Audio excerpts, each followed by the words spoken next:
Most people have never heard of a PICU. They know about A&E, they know about ICU, they might even know about psychiatric wards in general. But a Psychiatric Intensive Care Unit, a PICU, is something different. It is the most acute, most secure, most misunderstood environment in the entire NHS mental health system. I work in one, and today I am going to explain exactly what it is, who ends up there, and what actually happens inside.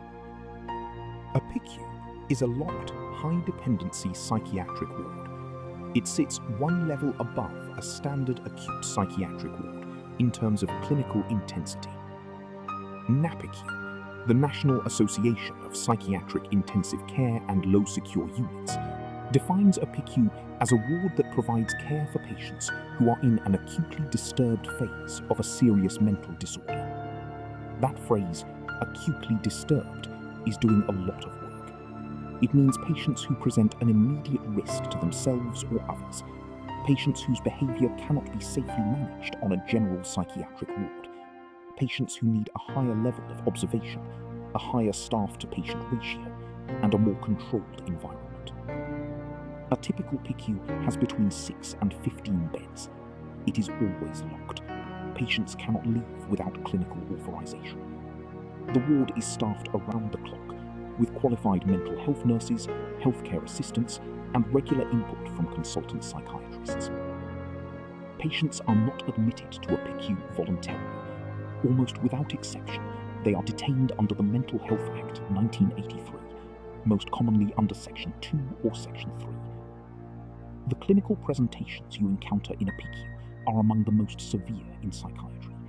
Acute psychosis, severe mania, catatonia, extreme self-harm, aggression that cannot be managed in a lower security setting. Patients may be experiencing command hallucinations, voices telling them to harm themselves or others. They may have no insight into their illness whatsoever. They may be completely unable to engage with treatment voluntarily. Referrals to a PICU come from acute psychiatric wards when a patient's risk escalates beyond what that ward can safely manage.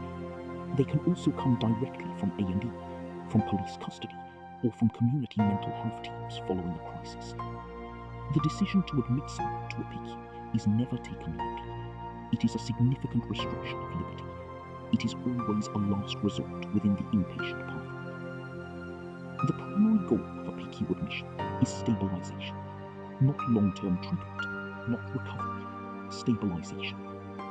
The aim is to bring the patient to a point where their risk is reduced enough that they can step down to a general acute ward and eventually back into the community. On a day-to-day basis, PICU nursing involves constant observation. Depending on the patient's risk level, they may be on one-to-one observations, meaning a member of staff is with them at all times, including during personal care. Some patients are on 2-to-1, meaning 2 staff members are present at all times. Medication management is central. Rapid tranquilization, the use of emergency intramuscular medication to manage acute agitation, is a tool that PICU nurses must be trained and competent in. It is used when all other de-escalation strategies have failed and there is an immediate risk of harm. Physical restraint is also required in PICU.